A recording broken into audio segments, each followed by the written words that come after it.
ოცნება კელი დეგნანს პოლიტიკურ ტერორისტად აცხადებს დიპლომატს, რომელიც საქართველოში ამერიკის ელჩად დონალდ ტრამპმა დანიშნა. რეჟიმი შტატებთან ურთიერთობის გადატვირთვის მცდელობების ფონზე ისევ ამტკიცებს, რომ ყოფილი ელჩი საქართველოში სახელმწიფო გადატრიალებაში იყო ჩართული. ეს იმ ფონზე, როდესაც ოლიგარქის საგარეო საქმეთა მინისტრმა მონაწილეობა მიიღო ვაშინგტონში გამართულ ღონისძიებაში, რასაც ტრამპის ადმინისტრაციასთან იდეოლოგიურ თანხმედრად ფუთავს. მინისტერიალზე ვაშინგტონმა კიდევ ერთხელ დაასახელა პრიორიტეტები. სიტყვისა და გამოხატვის თავისუფლების დაცვა, პოლიტიკური რეპრესიების წინააღმდეგ მოქმედება და ინსტიტუციების გაძლიერება. ანუ ყველაფერი ის, რის წინააღმდეგაც ოლიგარქის მთავრობა წლებია მოქმედებს. სალომე ლაბაძე აგრძელებს ამ თემაზე ფორმულას პირდაპირ ეთერში საუბარს. სალომე, გისმენთ.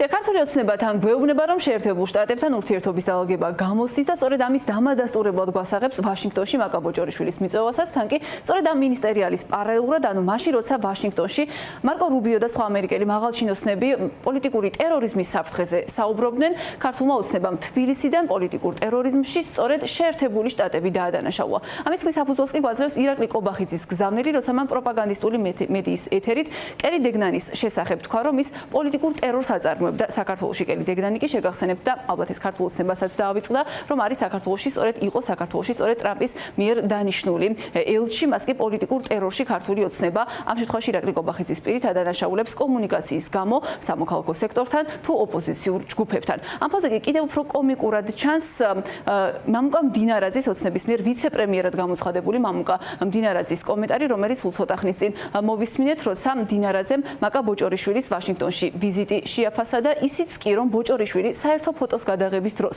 მარკო რუბიოს ამერიკის სახელმწიფო მდივნის გვერდით აღმოჩნდა, წარმოაჩინა ჟესტად ამერიკის მხრიდან, ანუ წინასწარ ჩაფიქრებულ ნაბიჯად შეერთებული შტატების მხრიდან, რომლითაც თითქოს მასპინძელმა ქართულ ოცნებასთან ურთიერთობის ნორმალიზების სურვილი გამოხატა. ძალიან სიმბოლურია, როდესაც საქართველოს საგარეო საქმეთა მინისტრი იმ ფონზე, როდესაც საუბარია ურთიერთობების შესაძლო ნორმალიზაციაზე ამერიკის შეერთებულ შტატებთან მის გვერდით დგას, სახელმწიფო მდივნის გვერდით დგას და ზოგიერთი ტელევიზია საერთოდ არ ამჩნევს მაგალითად, მაგრამ ამას განსაკუთრებულ ხარისხში ნუავიტანთ, ჩვეულებრივი ამბავია, ძალიან პოზიტიური, ხაზს უსვამ სიტყვებს შესაძლო ნორმალიზების გზაზე. ეს არის ძალიან კარგი ჟესტი მასპინძლების მხრიდან. მეორე, დიახ, საქართველოს აქვს ძალიან მწვავე და მწარე გამოცდილება იმასთან დაკავშირებით, რასაც ამბობენ დღეს ამერიკის შეერთებული შტატების მოქმედი ადმინისტრაციის თანამშრომლები და ეს მწარე გამოცდილება, ცუდი გამოცდილება ჩვენ გვეხმარება სწორი ანალიზის გაკეთებაში და რაც მთავარია, ქართველ ხალხს ეხმარება სწორი დასკვნების გამოტანაში.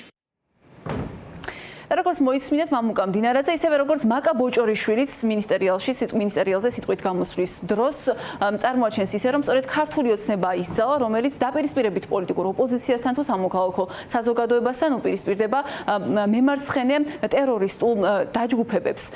ოპოზიციაში კი ამბობენ, რომ ერთადერთი ძალა საქართველოში, რომლის საქმიანობის აღწერას უახლოვდება ტერორიზმის აღწერას, არის სწორედ ბიძინა ივანიშვილის პარტია. და ეს მათი განცხადებით დაადასტურა იმ გზავნილებმაც, რომლებიც ვაშინგტონში მარკო რუბიოსგან თუ სხვა ამერიკელი ლიდერებისგან მოვისმინეთ, როცა ისინი აღნიშნავდნენ, რომ მემარცხენე პოლიტიკური ტერორიზმი ვლინდება სხვადასხვა ფორმით, მათ შორის მასობრივი დევნით პოლიტიკური ოპონენტების, ასევე სიტყვის თავისუფლების ჩახშობის მცდელობით და ორგანიზებული ძალადობით ქუჩებში, ანუ ყველა იმ ნაბიჯით, იმ რეპრესიული ზომით, რომელსაც ბოლო პერიოდის განმავლობაში განსაკუთრებით აქტიურად სწორედ ივანიშვილის პარტია მიმართა.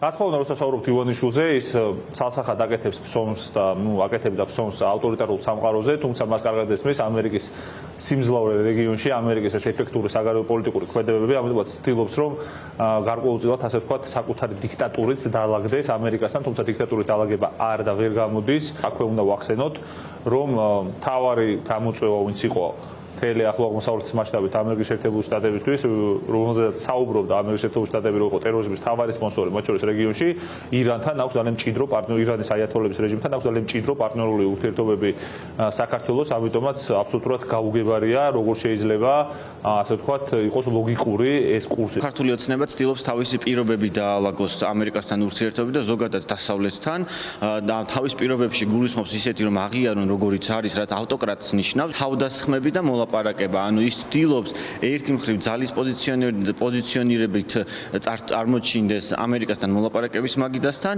მაგრამ მეორე მხრივ დაადანაშაულოს ისინი ასევე ღია ტერორიზმში და მათი წარმომადგენლები, მათი ელჩები.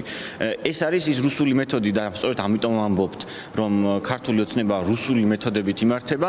ქართულ ოცნებას არ გააჩნია არანაირი იდეოლოგია, ანუ ის არც მემარჯვენეა და არც მემარცხენეა. ერთადერთი რასაც ცდილობს არის, რომ რაღაცა ნაკუწები, ასე ვთქვათ, სხვადასხვა იდეოლოგიის გამოიყენოს თავისი პოლიტიკური მიზნებისთვის. პირდაპირ ირონიულია, რომ ამერიკის შეერთებულ შტატებში ესწრებოდა მინისტერიალს, იქიდან გამომდინარე, რომ აი ამჟამინდელი ამერიკის ადმინისტრაციის იდეოლოგია რაც არის, სწორედ იმას გულისხმობს, რომ დამოუკიდებელი ინსტიტუტები იყოს კანონის უზენაესობა, ინდივიდუალური უფლებები არის უმაღლეს ხარისხის წარმოდგენილი და ამის ყველაფერს საპირისპიროს აკეთებენ. შესაბამისად, ხალხ თუ იმისთვის ძალიან კარგია თუ წავლენ და მოისმენენ, ეგება რაღაცა ისწავლონ აქედან, თუმცა მაგის იმედი არ არსებობს.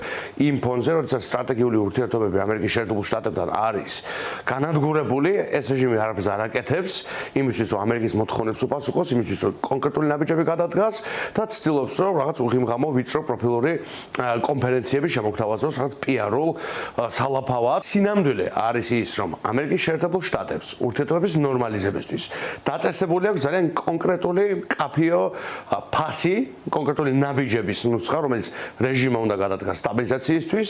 ამ რეჟიმმა თქვა, რომ ისინი არაპირებენ რუბიოს მოსმენას.